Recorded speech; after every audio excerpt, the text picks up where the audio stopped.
Buenas tardes a todos y bienvenidos a un nuevo episodio de Compartiendo Experiencias. Aquí el show donde cada uno comparte su propia experiencia y habla de temas que son un poco cotidianos, pero que valen la pena compartir, ¿no? Son temas bastante interesantes, por lo menos para nosotros los anfitriones, y que espero que para ustedes también sea muy interesante.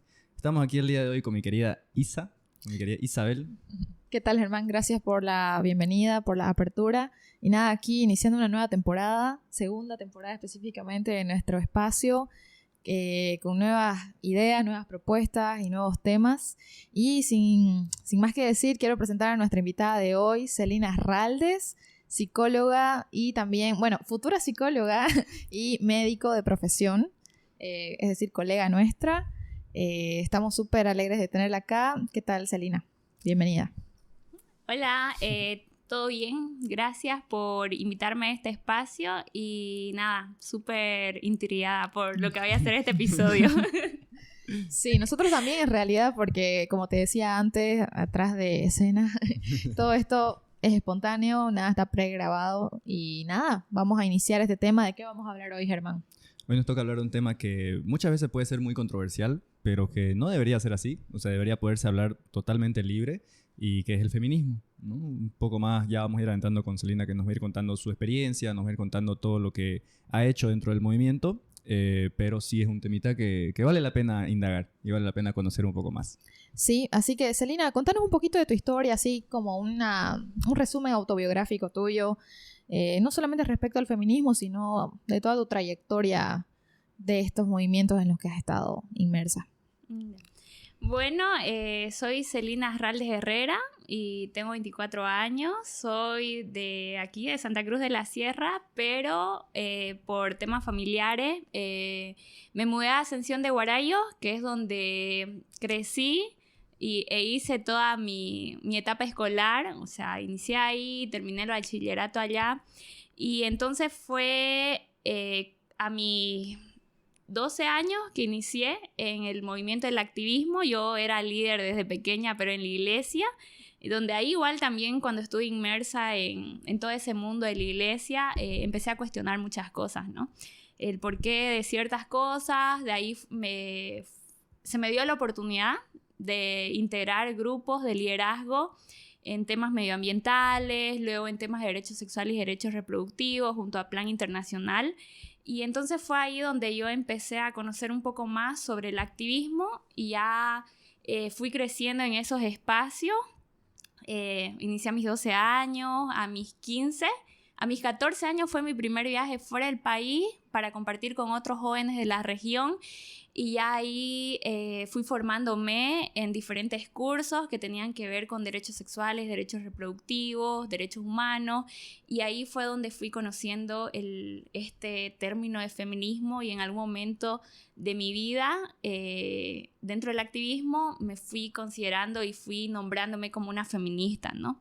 Salgo del colegio con un técnico medio en informática, entonces ahí empiezo a plantearme desde qué rama o qué es lo que a mí me gustaba hacer y que podía aportar a esta lucha que yo ya tenía desde antes, que era el activismo, y cómo podía ir aportando sin desligarme de esto. Entonces ahí fue donde me planteé estudiar medicina y psicología. Este año ya terminé de estudiar medicina y estoy en mi último semestre de psicología. Y entonces mi recorrido dentro del activismo, he participado en muchos espacios nacionales e internacionales, representando a Bolivia, y creo que cada espacio, desde la comunidad donde yo crecí, que es Ascensión de Guarayo, hasta estos espacios regionales en otros países, han sido muy importantes para mi formación, pero también para esta experiencia que hoy vengo a contar de ser feminista, ¿no? Wow, o sea, un currículum súper excelente. La verdad me quedo impactada. Contanos, ¿a qué países tuviste oportunidad de conocer, Celi, para tocar estos temas? Uh-huh. El primer país que yo conocí fue Honduras. Yo conozco Guatemala, Colombia, también he ido a El Salvador y también en Chile y Perú, de Sudamérica, ¿no? Y de Centroamérica es como un poco más he ido reiteradas veces a esos países, pero con distintos espacios. Entonces, en un principio los espacios a los que yo iba era porque me elegían como líder representante de las organizaciones a las que yo pertenecí. Y ya en estos últimos espacios ha sido por un trabajo, claro que estos primeros espacios han impulsado como este camino, este recorrido para que yo tenga nuevos espacios donde ya es por mi esfuerzo, mi trayectoria, que han sido reconocidos y que me han abierto nuevas puertas, ¿no? Y ya este año fui a Colombia, fue mi primera experiencia fuera de estos espacios de ONGs a las que siempre iba, sino que han sido más otros espacios nuevos, que para mí ha sido como un reto grande también integrarme a nuevas formas de organizaciones de jóvenes que son distintas a las que yo estoy acostumbrada, que es con un trabajo más cercano con ONG. Entonces, probablemente en un mes y medio igual voy a conocer un nuevo país, pero también es un nuevo desafío al que, si bien es como que siempre me preguntan a qué países has ido y todas esas cosas, y es como que la gente solamente ve eso de que vas, pero no ve esa preparación previa, porque claro, hay es como que algo que no es como que se te dan las cosas por así o porque sos de este espacio vas a este espacio, no, sino que es una constante preparación que uno tiene, claro, desde que inicia. Tenés que ser seleccionada para eso, no cualquiera, solamente porque ya haya ido anteriormente, le toca nuevamente ir. Y, sí, ¿no? ¿Y qué te toca hacer en estos espacios normalmente o qué hacen, digamos? Depende mucho del espacio. Hay espacios que son formativos, por ejemplo, y que tienen que ver con ciertas universidades o que apoyan en tu currículum a seguir formándote, ¿ya? Como activista, pero también como profesional en el área donde vos estás. Entonces, los espacios a los que he ido de esta forma son limitados, pero sin embargo son como que en estos últimos meses ha sido lo que a los que más he tenido acceso. Y a los espacios donde voy a contar mi experiencia, donde diserto, son otros, por ejemplo, en algunas conferencias o en algunos espacios como campamentos, donde yo voy y comparto mi experiencia o doy una temática en específica, que para mí es derechos sexuales y derechos reproductivos como la temática que más embandera mi lucha, ¿no? Entonces, ese tema de derechos sexuales y derechos reproductivos, o sea, ¿cómo lo definirías? ¿No? Has tenido una larguísima trayectoria, entonces, ¿cómo lo definirías aquí? ¿No? ¿O qué situación estamos afrontando ahorita en Bolivia de ese tema, por ejemplo? Por ejemplo, si me piden definir los derechos sexuales y los derechos reproductivos, yo creo que son los derechos más humanos que nosotros tenemos, que están dentro de los derechos humanos, obviamente, pero son aquellos derechos que nos permiten mostrarnos tal como somos, porque es lo que nosotros sentimos, lo que nosotros pensamos, y los derechos reproductivos tienen que ver con aquellos aspectos de la vida humana donde nosotros decidimos cuándo, con quién, cómo y si queremos tener hijos, ¿no? Entonces creo que ambos derechos, los sexuales y los derechos reproductivos, siempre en la vida de una mujer joven, en la vida de una niña, de una mujer adulta, siempre es como que están cuestionados, y también en los hombres, porque también desde niños nos enseñan a cómo ser, qué sentir, qué no sentir, qué reprimir y así. Entonces los derechos sexuales siempre están como enmarcados en los roles de género que nos da la sociedad, y los derechos reproductivos que por el hecho de ser mujer tenés que ser madre y que te empiezan a meter presión. Eso. Interesante. Yo siempre he pensado que eso es culpa o consecuencia del contexto en el que vivimos, de ser boliviano o de estar, no sé, en Latinoamérica. Y vos que has visto alrededor de estas oportunidades de visitar otros países, me imagino que has conversado o has conocido la situación de otros representantes de otros países. ¿Cómo está la situación allá? Solo por saber, la verdad. O sea, ¿también sufren de estos roles de género de los que hablas? ¿O es más aquí en Bolivia? Claro que sí, yo creo que desde una mirada desde Latinoamérica es como que este tema sigue todavía siendo un tabú.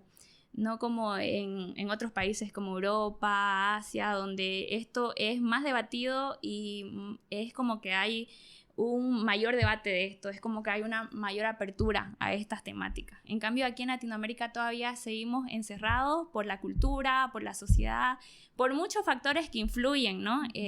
También de cómo tocamos esta temática.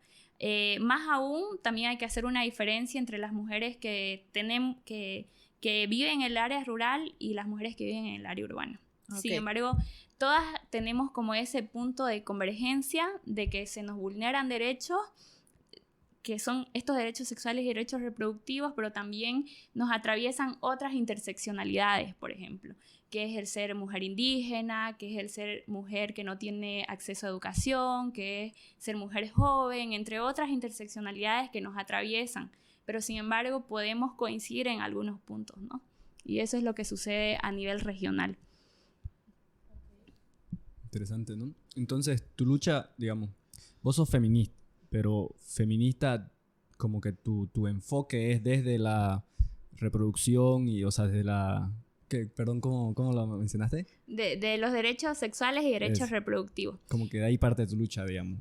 Sí, es que los feminismos, así como... Es que no hay un solo tipo de feminismo, hay mucho feminismo. Y cada mujer tiene como que una demanda diferente. Su voz es necesaria. O sea, en el feminismo caben todas las voces de las mujeres. Y cada mujer le atraviesa una diferente... tiene como una diferente barrera que le impide poder desarrollarse. Entonces, para mí, desde que yo empecé la lucha de los derechos sexuales y de los derechos en general, los derechos sexuales y los derechos reproductivos ha sido lo que más ha marcado mi lucha. Pero también ahí entraba el tema medioambiental, porque yo vivía en un pueblo donde la actividad económica venía de la explotación de recursos naturales.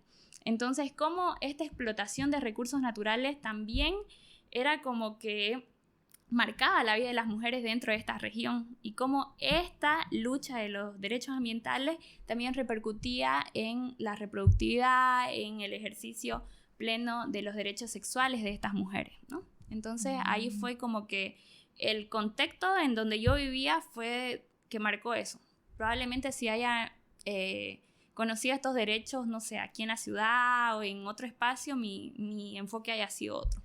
Ok, entonces vos planteas que el feminismo podría decirse que tiene diferentes luchas dependiendo del contexto en el que la mujer o las mujeres nos encontremos.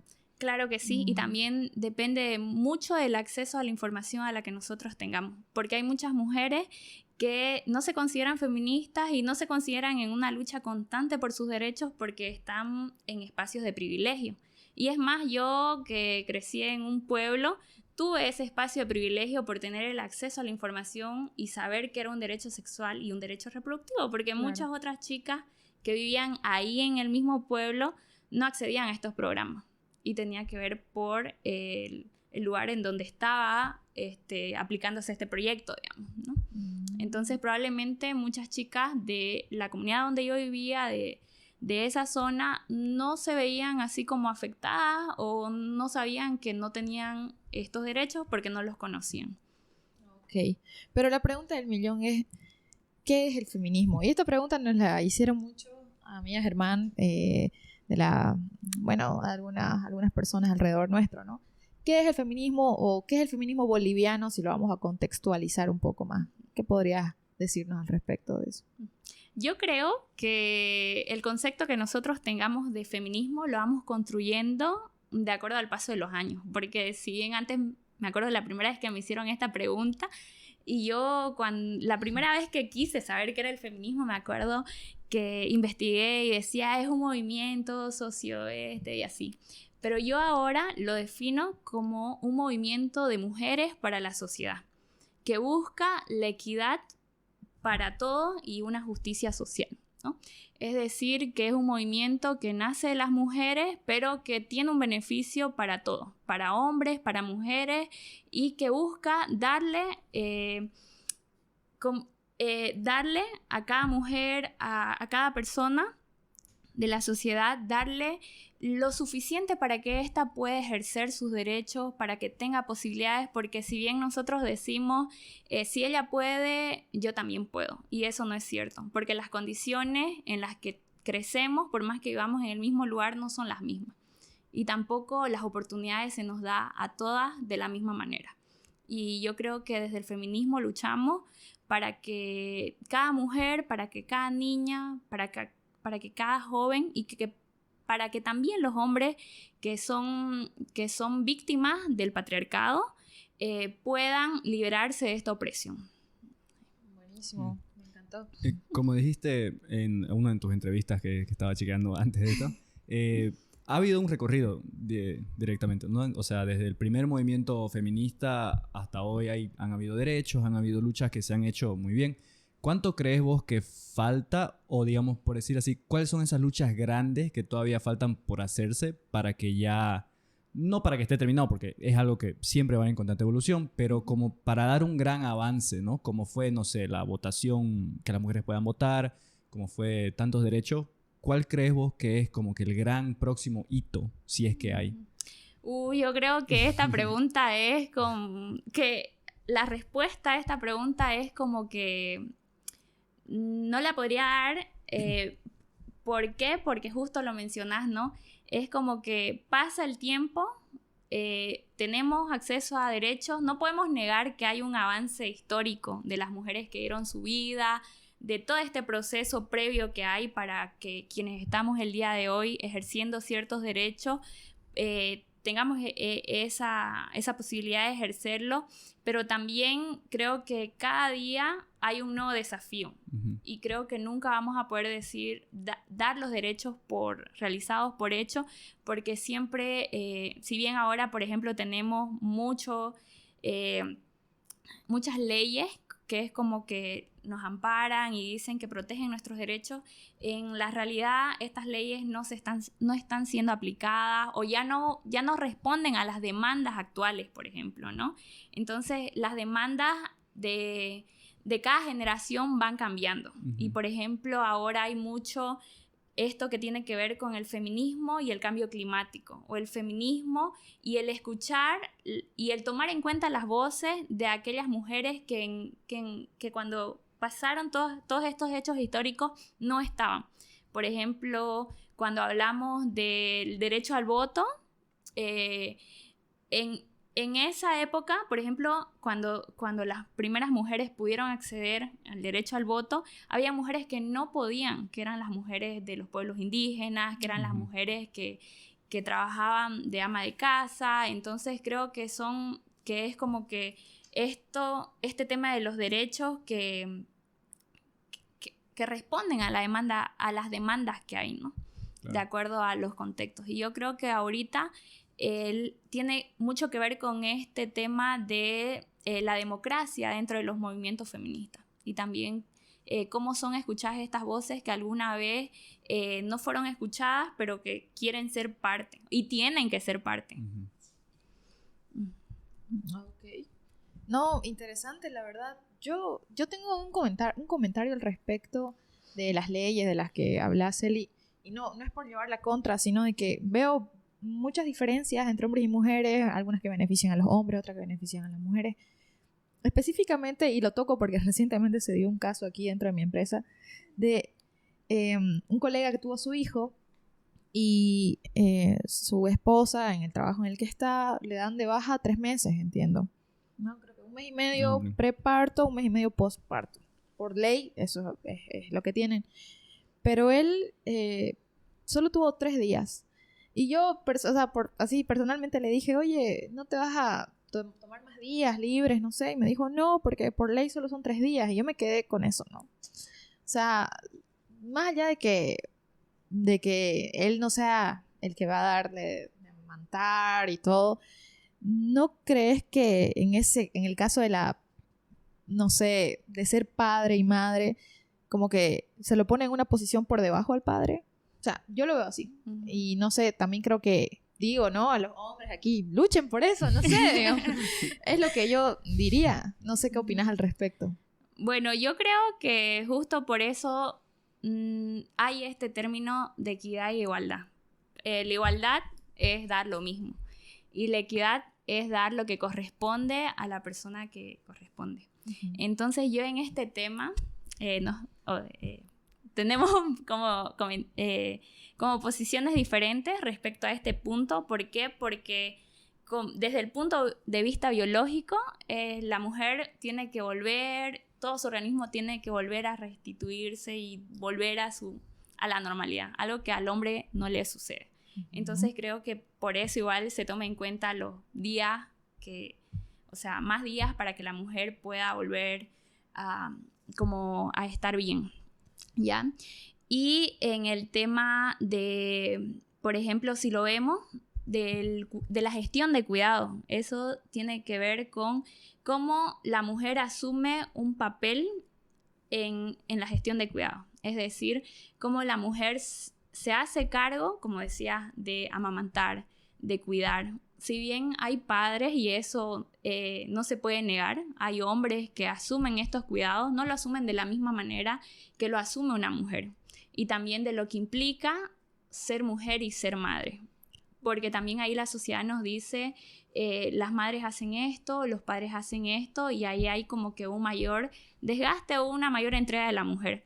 Y por más que haya remuneración, por más que haya como beneficios, como es el subsidio, como son estos beneficios que se le da a la familia por este nuevo ser que hay en la familia, ¿no? Esto no llega a suplir. Es que esta gestión del cuidado no es algo que se pueda pagar. Es algo que, por ejemplo, a quienes son amas de casa o a quienes trabajan como trabajadoras del hogar, por ejemplo, a las empleadas que le dicen, eso históricamente se sabe que es un trabajo que, por más que se les remunere económicamente, es algo que no se puede pagar. El cariño no se paga. Los cuidados que da la madre. ¿Cuántos de nosotros no nos acordamos de una nana o de nuestra abuela que nos entregó cariño, afecto, y que en su rol de mujer que le dio la sociedad tuvo que hacerlo? Y por más que se le pague el sueldo mínimo o a algunos les paga un poco más, eso no llega a pagar todo el tiempo la dedicación y todo lo que implica ser mujer en esta gestión de cuidado. Sí, es cierto, tenés un muy buen punto. Pero yo sigo y vuelvo a lo que hablaba en un principio. Pero el hecho de que sea la mujer que tiene que tener ese rol porque la sociedad te lo pone, no es justamente porque al hombre no lo dejan quizás quedarse más tiempo en casa. No es como una consecuencia de... Te voy a dar un ejemplo. Yo me embarazo mañana, lo tengo a mi hijo y mi esposo solo está 3 días conmigo. El cuidado mayor se lo voy a dar yo porque en su trabajo solo le da 3 días. Entonces no le da la oportunidad a él de poder cuidar más al bebé. En cambio, si el trabajo, si las leyes le dieran más tiempo, así como me da a mí, quizás podría ser más equilibrada esta división de tareas respecto al cuidado de mi hijo. Pero no es justamente porque, digámoslo así, el hombre es víctima de que las leyes no le dan ese tiempo para poder ejercer el rol como lo ejerce una mujer porque las leyes sí la amparan. No sé si me di a entender. Sí, ahora sí, o sea, sí, ¿no? Porque igual este ha sido un reto muy... Esto ha sido... Este punto que toca ha sido un reto y desafío para las mujeres en la vida de pandemia. Porque si bien todo el trabajo era virtual, el compartir las tareas, el remunerar estas tareas durante la pandemia fue como que causó más estrés en las mujeres. Y yo creo que también que ahí parte mucho de lo que vos decís, que es el papel y el rol que le da la sociedad, el tiempo que le da, y le dice a los hombres que tienen que hacerse cargo, pero hasta ahí nomás. Entonces creo que también ahí las leyes tienen que modificarse para poder hacer esto, ¿no? De compartir las tareas del hogar, hacer como un trato más justo también. Sí, yo creo que es algo que va a ir evolucionando igual con el tiempo, ¿no? Porque, claro, históricamente nosotros hemos sido los que tenemos que salir a trabajar, ¿no? Ahora la economía es como que, ok, ya no aguanta que solo el hombre trabaje, sino la mujer también tiene que trabajar, entonces ya se adapta a la familia a eso. Pero ahora hay que como que dar 2 pasos para atrás, creo yo, en donde, como vos decís, o sea, no solo sea la mujer la que tiene los 3 meses ¿cómo es? De baja de maternidad, sino que también el hombre, aunque tenga un poco para empezar, digamos, ¿no? Pero es algo que, claro, tenemos que ir acostumbrándonos a esta idea, creo yo, y a esta nueva forma de vivir, en mi opinión, ¿no? Sí, claro. Ahí no aclarar que no solamente es darle los 3 meses, sino que también que el hombre asuma ese pensamiento de compartir las tareas del hogar, claro. ¿no? Claro. Si bien no solamente de criar o de ese tiempo después del embarazo, sino que durante toda la paternidad. Claro. O sea, en todos los espacios posibles del compartir las tareas del hogar, la crianza y todo. Claro, por eso creo que ya es un tema más como ya de su personalidad, de cómo él ve, no sé, el ser padre, ¿no? Creo que ya va más allá. Y ese es un desafío para nuestra generación, ¿no? Claro. El poder normalizar esto y no verlo como algo que un hombre lo hace y wow, aplaudimos, y una mujer lo hace y normal. Sí.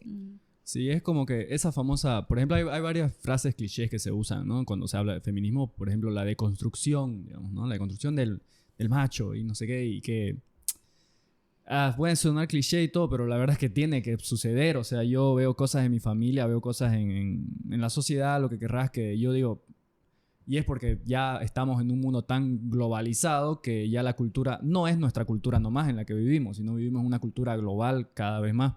Entonces, claro, yo veo ciertos comportamientos, ciertas situaciones y digo, eso no está bien, digamos, ¿no? Por ejemplo, en varias de reuniones familiares, quienes son las primeras, digamos, que alzan las mesas o quiénes son las primeras que lavan los platos son las mujeres, ¿no? Y es como que, ok, ya no, eso no está tan bien, digamos, ¿no? O sea, por lo menos ayudar, por lo menos hacete el que ayudas, digamos, ¿no? Yo enjuago, aunque sea. Que cuesta, definitivamente cuesta, y es un trabajo que tanto hombres como mujeres, y también a los hombres nos cuesta porque... Claro, vos lo haces y es como que todo el mundo, ¿qué estás haciendo? Digamos, ¿no? Y es como que es incómodo. Pero si se quiere llegar a alguna parte donde la sociedad sea un poco más equitativa, hay que hacerlo, digamos, ¿no? Desde las pequeñas cosas, ¿no? Exactamente. Como el ejemplo que acabas de dar. Sí. Claro, y es una deconstrucción de ambas partes, ¿no? O sea, también es desde los hombres que tienen que empezar a cuestionarse qué cosas están bien y qué cosas no, digamos, que aporten a buscar una equidad, ¿no? Y también también de las mujeres, que empecemos a decir si estamos en posición de privilegio y aprender a decir no. Eso también creo que es algo que nos cuesta mucho. Sí, yo también pienso que sí. Pero como dice Germán, creo que poco a poco, o no sé, quizás hablo desde mi privilegio, como dice Celina, de que he visto que más varones son más, no sé, conscientes de que hay que, no sé, dividirse, ¿no? Las tareas y que no todo tiene que ser hecho, realizado por una mujer, digamos, ¿no? En este caso, los labores de casa. Claro, y también eso influye, o sea, en ese punto influye mucho desde dónde estamos, porque si estamos con personas que empiezan o que tienen una apertura a estos temas, ahí es como que empezamos a ver que hay un cambio. Pero también es salirse de... A veces vivimos en una burbuja, claro, ¿no? Entonces, por ejemplo, cuando yo empecé el tema del activismo, yo decía, hay chicos que hablan de derechos sexuales y derechos reproductivos y conocen qué es lo que nosotros pensamos y sentimos y todo eso, pero ya cuando iba a mi colegio o cuando iba a otros espacios veía que no era tan así, que había gente todavía que estaba bien cerrada a estos temas y que no había ese avance. Entonces también es como que salir de la burbuja en la que vivimos. Y yo desde esa vez que empecé a cuestionar dije, hay veces nos encerramos en una burbuja.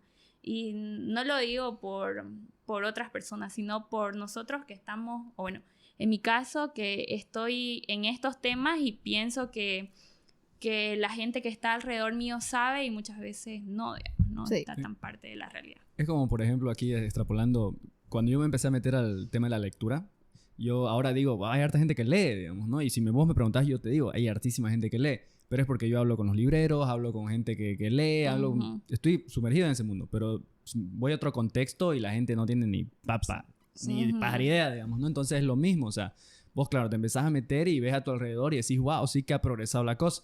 Pero vas a otros contextos, especialmente yo creo en diferentes comunidades y hay mucho trabajo por hacer, digamos, ¿no? Entonces yo creo que toma como que fijarse en lo que ha pasado y decir qué bien que hemos avanzado, pero también sin olvidarse de que hay un trabajo todavía por hacer, ¿no? De que no ha terminado para nada. Sí. Así es. Y bueno, quiero ir a un comentario que me hicieron, no me acuerdo por dónde, pero dice que el feminismo, bueno, lo voy a leer un poquito acá, que algunos colectivos comenzaron queriendo revalorizar el papel de la mujer en la sociedad, y lo ven súper bien. No me acuerdo qué estaba respondiendo esta persona que me dijo. Pero en la actualidad, dice, han comenzado a promover grupos LGBT, aborto, lenguaje inclusivo, género binario, y creo que se están desviando de sus objetivos. Ese comentario dieron al respecto. ¿Qué podrías decir al respecto, Celina? Bueno, desde mi experiencia y desde mi opinión, creo que ni yo como feminista puedo determinar cuál es la lucha de mis compañeras y no podría decir si está bien o está mal. Más bien yo creo que eso de decir que qué tipo de feminismo está bien y qué tipo de feminismo está mal no puede haber dentro del movimiento, porque las voces, el feminismo es un movimiento plural, diverso, con muchas voces, y quizás ahí encontramos algo que antes no encontrábamos. Por ejemplo, si hablamos de los primeros feminismos, de los primeros movimientos feministas, hablamos de mujeres blancas, de mujeres que tenían el acceso a la educación, que eran privilegiadas, que tenían como que más condiciones. Y ahora si hablamos de los feminismos de hoy, tenemos que incluir a más personas, a todas las mujeres, que todas las mujeres sientan que su voz, que su lucha, que la necesidad que ellas tienen es parte de este movimiento. Entonces, creo que ninguna persona tiene como esa vara moral de poder decir qué está bien y qué está mal, siempre y cuando defendamos los derechos de las mujeres desde su autonomía, desde la autonomía propia de la mujer. Por ejemplo, yo no te puedo decir a vos que tu feminismo está mal o que sos más feminista o menos feminista por hacer ciertas cosas. Okay. Sí hay cosas que cuestionamos, por ejemplo, a las mujeres que son parte de, que toman... o que son parte de actitudes machistas, patriarcales, entonces, y que dañan a otras mujeres, y que empiezan a cuestionar del por qué esto, por qué lo otro, y creo que eso no cabe en esta lucha. Okay. Pero sí caben las voces de las mujeres y las diversas necesidades que puedan surgir, ¿no? Depende del contexto también, como lo mencionaba. O sea, es diverso. Sí, porque ahorita pensando es como que caemos en el error y muchas personas que no sé, que quizás no entienden o que lo ven desde muy superficialmente, caen en el error de decir feminista y pensar de que es todo un mismo movimiento, digamos, ¿no? Y que todos deberían estar en la misma marcha. En la misma marcha, digamos, ¿no? Yendo a lo mismo. Pero claro, o sea, el movimiento, como es decir, cada uno con su perspectiva, cada uno con su propia idea, creo yo, y que van a haber diferencias.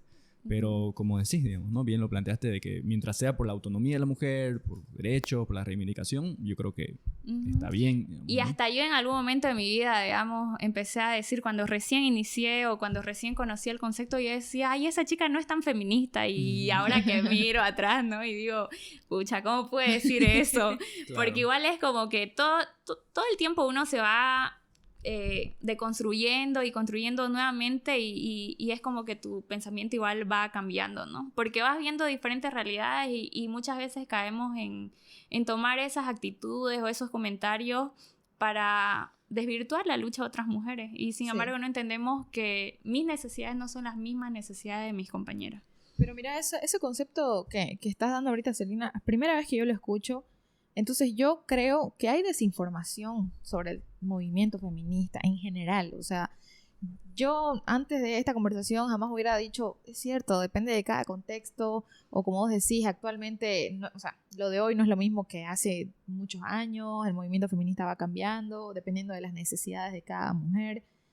Y yo creo que, no sé, vos decime, si crees que existe desinformación, o quizás yo no conozco los medios para informarme del movimiento feminista aquí en Bolivia. Yo creo que podemos caer en muchas cosas, ¿no? Por ejemplo, cuando yo la primera vez que conocí este término, todo este movimiento, me acuerdo que fue en un taller y salí de ese taller y siempre mi madre me preguntaba, ¿no? ¿Y qué hiciste hoy? ¿Y qué avanzaste o qué aprendiste? Y entonces yo le digo esto y es como que mi casa choca.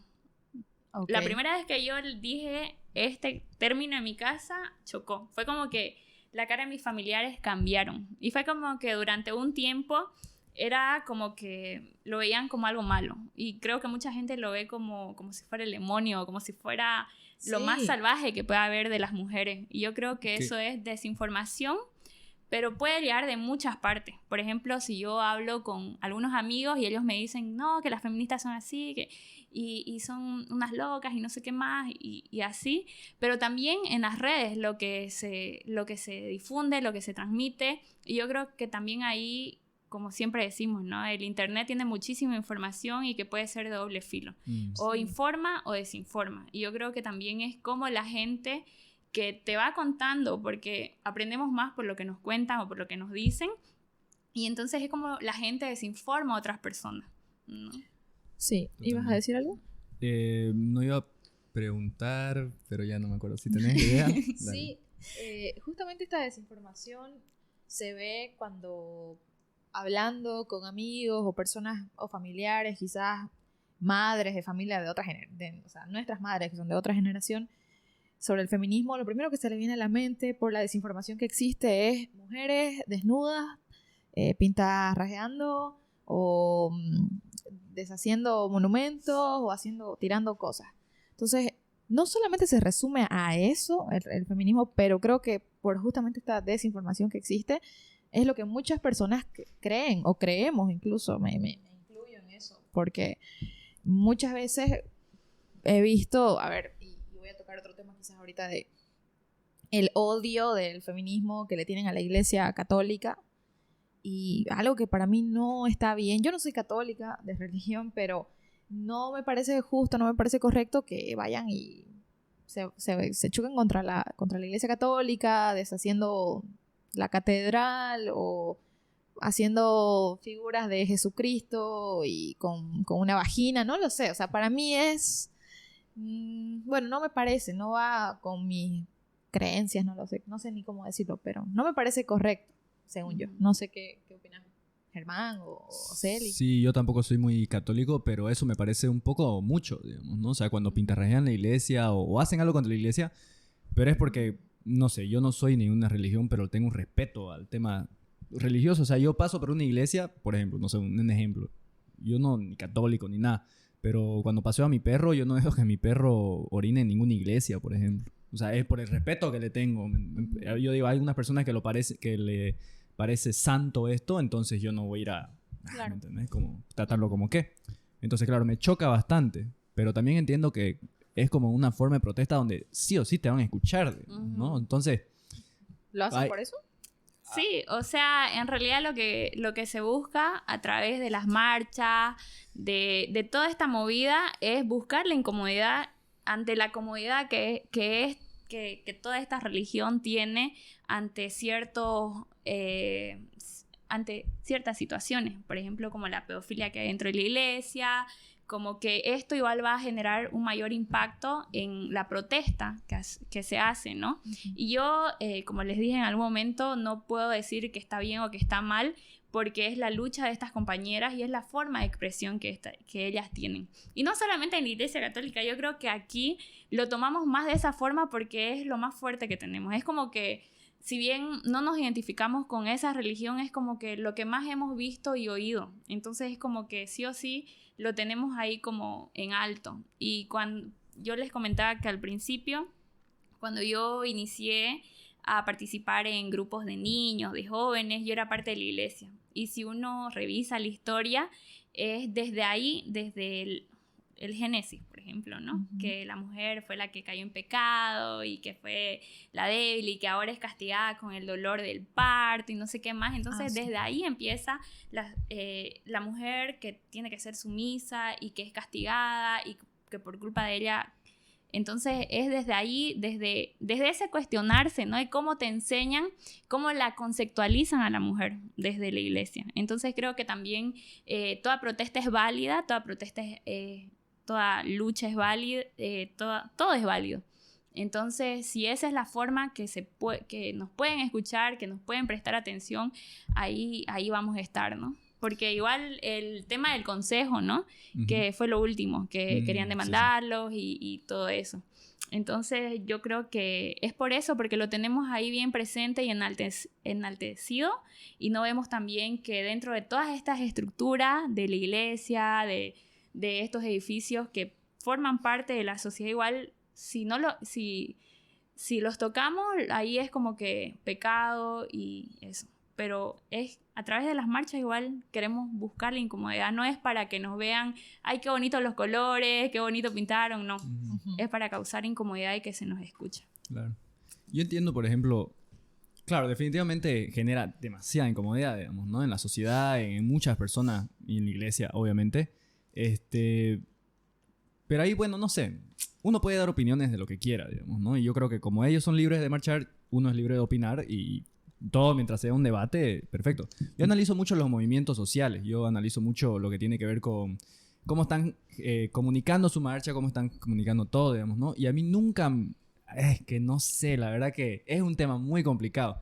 A mí personalmente, digamos, no me parece que están como que aportando a la causa, más bien como que generan más anticuerpo hacia el movimiento, cuando la idea de un movimiento social, que es básicamente lo que uno quiere hacer, es generar adeptos, ¿no? Decir, ok, sumate a mi movimiento. Y muchas veces estas marchas, estas cosas donde están confrontacionistas, generan el efecto contrario, digamos, ¿no? Donde decir, yo me hubiera unido, pero como no comparto este valor de hacer grafitis y demás, no me uno, digamos, ¿no? Entonces, ahí yo creo que hay un temita que no sé, me parece como que para analizar, pero yo no soy ni quien para hablar y definitivamente se han como que hecho escuchar muchísimo por hacer estas cosas, entonces tan mal no está, pero sí es como que, ¿me entendés? Como que no sé si es lo correcto, pero entiendo totalmente de que se busca incomodidad. Yo pienso un poco como Germán. Yo no creo que todo sea válido, a diferencia de vos, Celi. Pero en general, o sea, yéndome un poquito más a otro tema X del carnaval, de que pintan un montón de cosas y manchan las calles. Tampoco me gusta eso porque me parece una falta de respeto para la ciudad, para el ciudadano de acá, digamos, que ¿no? En general. en el centro. O los que viven en el centro como Germán. Los privilegios. Más que nada por eso, o sea, de verdad no, en sí no tiene nada que ver con el movimiento per se, sino de los actos que hacen. No me parecen todos válidos, pero hay muchos que sí lo son, digamos, ¿no? Y ahí un poco, ¿no? Ya escuchándome ahí, ¿no? Claro que no todo es válido, ¿no? Mientras no dañen la integridad física de otras personas, creo que ahí es válido. Pero cuando se daña la integridad física, y es ahí lo que justamente me recuerda, que decía que las paredes se pueden volver a pintar, que las paredes se pueden volver a restaurar, pero la vida de las mujeres que han sido víctimas de violencia en la iglesia, la vida de las mujeres por las que protestamos en cada marcha, esas vidas no vuelven. Sí. Entonces ahí. Yo, por ejemplo, digamos, ¿cómo lo veo? No sé, yo soy mucho de los movimientos pacifistas, digamos, ¿no? De movimientos, no sé, donde... y hacer una marcha simbólica, digamos, ¿no? Todo es simbólico. Donde, claro, vos decís, eso no cambia nada, pero han habido muchísimas marchas pacíficas que han cambiado muchas cosas, digamos, ¿no? Como el movimiento de Martin Luther King, Gandhi, que hay mucha gente que puede hablar de diferentes cosas, pero han habido marchas así, digamos, ¿no? Entonces, para mí es como que no se paga, no se arregla el pecado con otro pecado, digamos, ¿no? Así más o menos yo lo veo. Entonces, si te hicieron daño, no vayas a hacer daño también, digamos, ¿no? Pero, como te digo, al final de cuentas, la persona que de aquí a 50 años en la historia vamos a ver qué funcionó y qué no funcionó o qué más o menos pasó después de todo lo que estamos atravesando ahorita. Como que es muy temprano, creo, para decir si está bien o está mal o para dónde va a dirigir la cosa. Exacto, y eso, o sea, así como decíamos, ¿no? Cada lucha de cada mujer es diferente y los contextos son diferentes, y también esto de llevar las luchas como que en una manera más pacífica y todo eso, en algunos contextos puede funcionar, pero en otros no, porque es necesario, ¿no? Entonces yo creo que igual, como aquí en Bolivia, por ejemplo, es como que no se ve tanto como en países occidentales, digamos, donde se desnudan, donde pintan las fuentes de agua con color rojo y cosas así, ¿no? Porque también el contexto todavía sigue como que más reservado, como que... Sí. Y en cambio en esos otros contextos no, y es la forma en la que ellas luchan, ¿no? Entonces hay. Una pregunta, a ver, que acaba de surgir. Digamos, ¿vos qué pensás de de hombres que se sumen al movimiento feminista, ¿no? Porque tanto se habla de los famosos aliades, digamos. ¿Qué opinas vos de eso?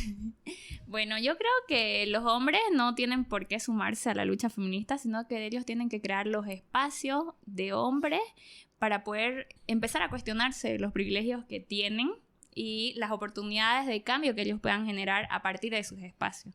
Entonces yo no comparto eso de los aliados, y puede que hayan compañeras que sí compartan, y hay feministas que no compartimos ese término, porque también a partir del considerarse aliados vemos a muchos hombres que ejercen violencia y que disfrazan, ¿no?, eso para poder estar en esos espacios y generar más violencia. Claro, da como para infiltrados, digamos, Ajá, ¿no? como Claro, infiltrados. totalmente.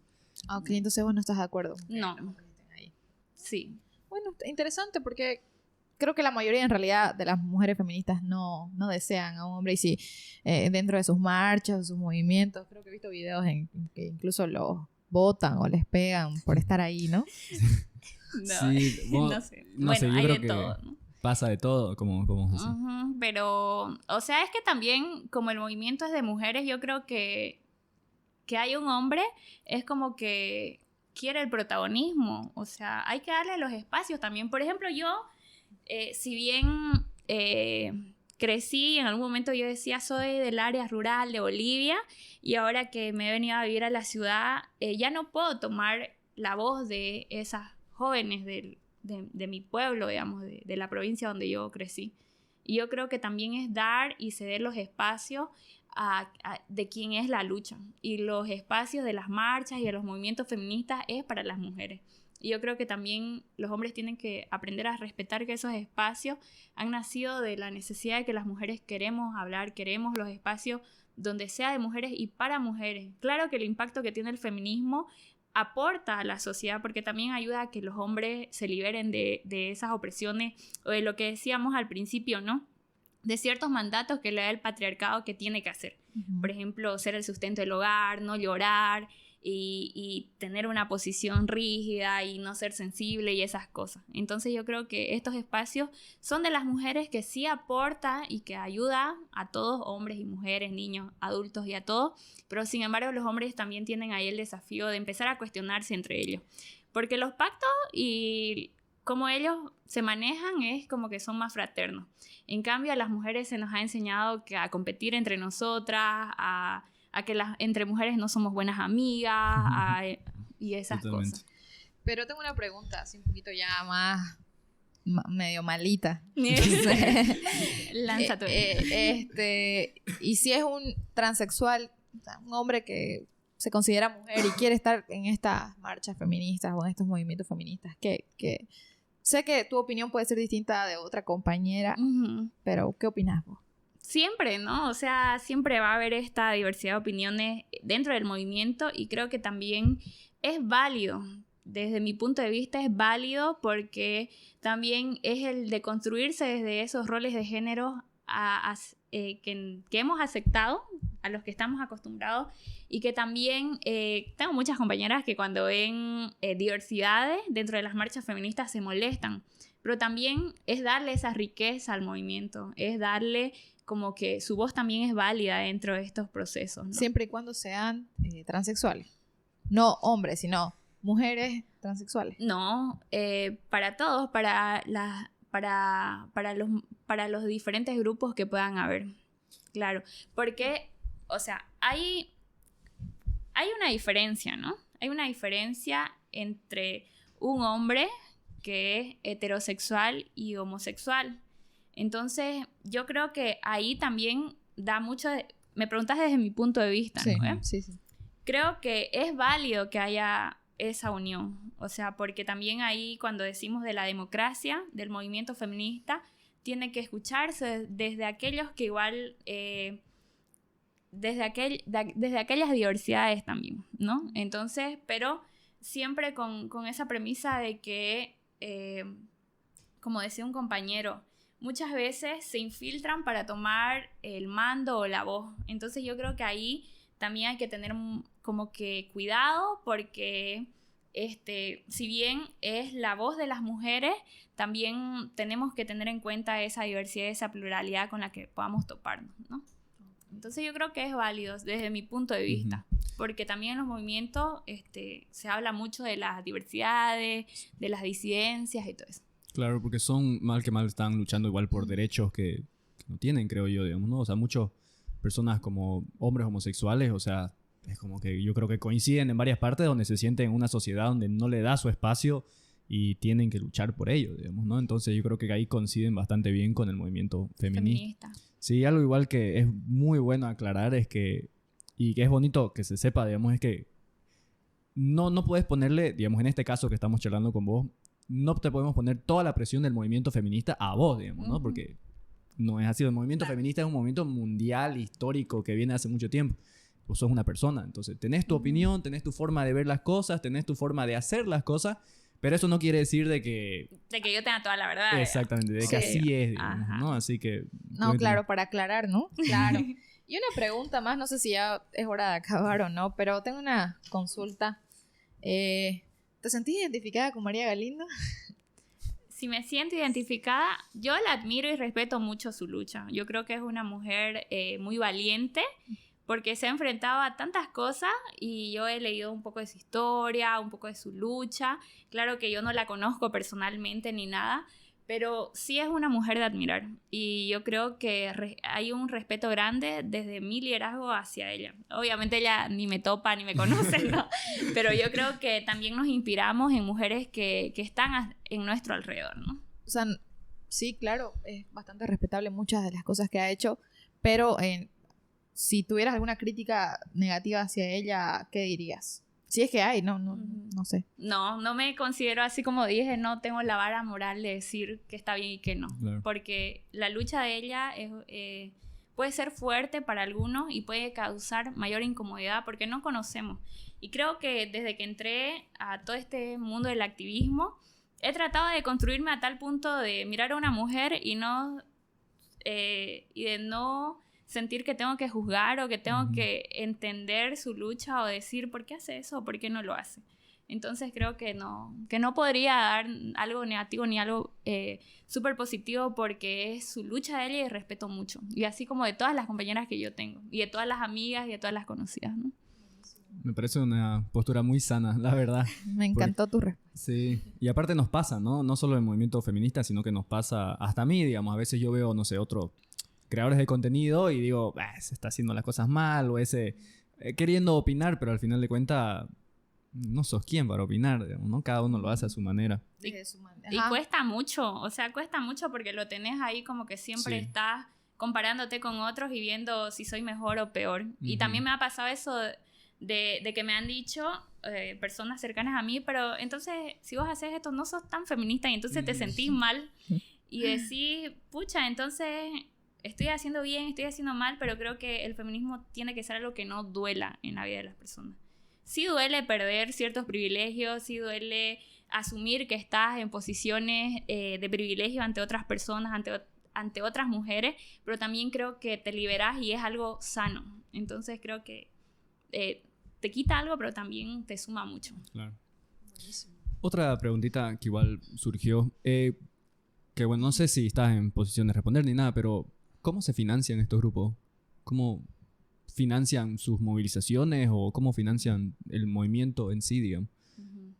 Bueno, depende mucho, ¿no? De si son organizaciones establecidas o si son organizaciones sin fines de lucro, ¿no?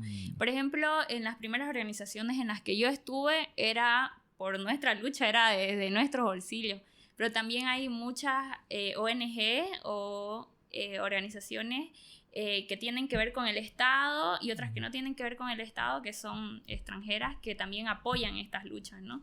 Pero también existen muchos movimientos que yo conozco que desde sus posibilidades apoyan. Y yo te digo esto porque hay veces uno empieza la lucha por una historia o por algo que te pasó en tu vida, o algo que marcó en la vida de una persona que vos querías y que no querés que vuelva a repetir.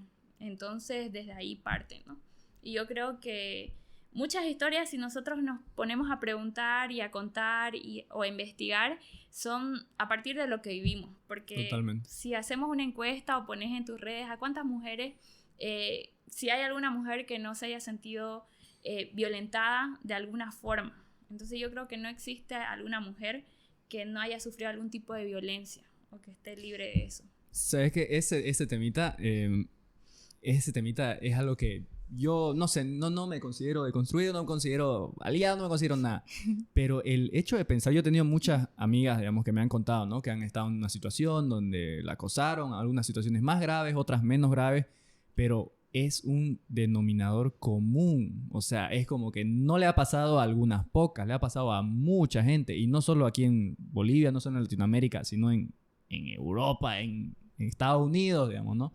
Entonces ese es un tema que, por ejemplo, a mí me parece tan repulsivo, digamos, o sea, tan ¿me entiendes? Uh-huh. Que me gustaría hacer algo, ¿me entiendes? Pero ahí, igual eso, como que comentando en el anterior punto que hablamos, no tengo el espacio exactamente dónde hacerlo, ¿me entiendes? No sé cómo hacerlo tan a voz abierta, porque claro, o sea, y si yo trato de conseguir un grupo de hombres que estemos más o menos en la misma página, quizás me cueste un poco, digamos, ¿no? Y si quiero meterme en el movimiento feminista, me voy a encontrar con muchas personas que no, como que, no, vos no perteneces aquí, digamos, ¿no? Entonces como que la rabia me la quedo así, pero es algo que definitivamente eso que decís, de que muchas mujeres han sentido algún tipo de acoso o violencia sexual o violencia en general, uh-huh. Es un tema muy preocupante. O sea, es un tema que, y como hombre te lo digo, no me imagino como mujer, digo. Claro, es vivir con un miedo día a día desde que salís de tu casa o para algunas mujeres el estar en la misma casa, ¿no? Sí. Es como que hay formas de violencia dentro de eso. Pero también ahí, por ejemplo, cuando te escucho, me hace acuerdo a una experiencia que yo tuve, que fue el empezar, yo también decía, ¿no? Cómo podía empezar si no podía reunirme con otras personas que puedan hablar abiertamente del tema. Y también ahí es una invitación a hombres, a mujeres, a todos y a todas, de poder empezar desde los círculos más pequeños. Siempre escuchamos eso de que el cambio inicia desde nosotros mismos y desde la casa, y es verdad.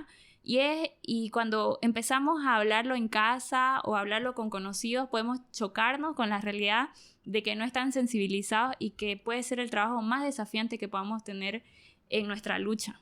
¿Por qué? Porque es cambiar a mamá, a papá, a la hermana y poder empezar a hacer ese cambio desde la casa, que no es tan fácil como cuando nos discutimos por una postura con un amigo o con una amiga. Uh-huh. Porque en casa choca más. Sí. Entonces, ahí. Definitivamente. Así que a trabajar en casa, hermano. Y sí, tenés razón con eso. El cambio empieza en uno mismo y en nuestro círculo más cercano, en nuestro sistema. Y bueno, nada, se acabaron mis papelitos. Yo no tengo más que preguntar realmente. No sé si vos tenés. Tampoco. ¿Algún comentario, Celi? No sé, ¿qué querrás decir? Ya estamos por acabar el episodio. Uh-huh. No, nada. Simplemente agregar que puede ser que a través de esto o a través de alguna experiencia que hayamos tenido o a través de toda esta charla, podamos empezar, o los que ven y los que están escuchando puedan empezar a cuestionarse si así fuera, ¿no? Y empezar a preguntarnos si en realidad estamos desde una posición de privilegio o estamos en esa posición de mayor vulnerabilidad, empezar a ver desde qué perspectiva estamos viendo las situaciones, ¿no? Y empezar a cambiar la realidad que nosotros tenemos, pero también algo que hay que alertar es que estos cambios duelen, porque puede que estés en una posición de privilegio y el pensar que tenés todos los derechos y que hay mujeres que no lo tienen, también puede ser un proceso doloroso. El identificarte como una persona de privilegio y el tener que despojarte de esto para poder, aunque casi nunca ocurre, pero el poder empezar a cuestionar de por qué el sistema está así, por qué los derechos que yo tengo no lo tienen otras personas, ¿no? Entonces, eso es una invitación siempre abierta a que podamos informarnos más, y qué bonito estos espacios académicos donde a través de una charla amena y súper cercana así podamos aprender a cuestionar las cosas. No, pues gracias, Celi, nuevamente por haber venido a nuestro espacio y por haber abierto la segunda temporada. Gracias, Germán, por tu tiempo. Como siempre lo digo, el tiempo no vuelve, el tiempo es algo lo más valioso que existe. Y bueno, gracias a las personas que escucharon o vieron. Y nada, yo acá me despido, me retiro y será para una próxima ocasión.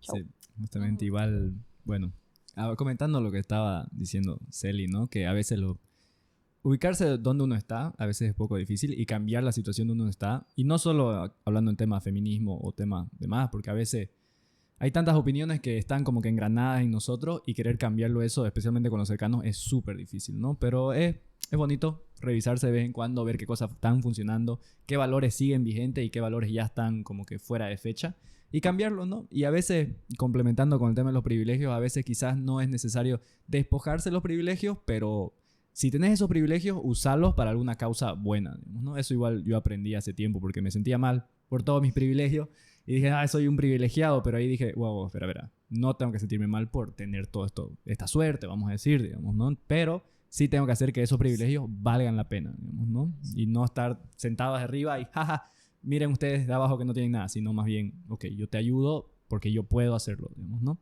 Así que me parece bonita charla, la verdad. Bonito que se hable de estos espacios sin tanta polarización, sin tanta debate que hay muchas veces o que creemos que hay. Así que nada, bonito episodio, muy constructivo y deconstructivo.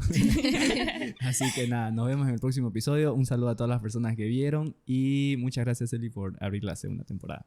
Gracias a ustedes. Bye. Chao, chao. Listo.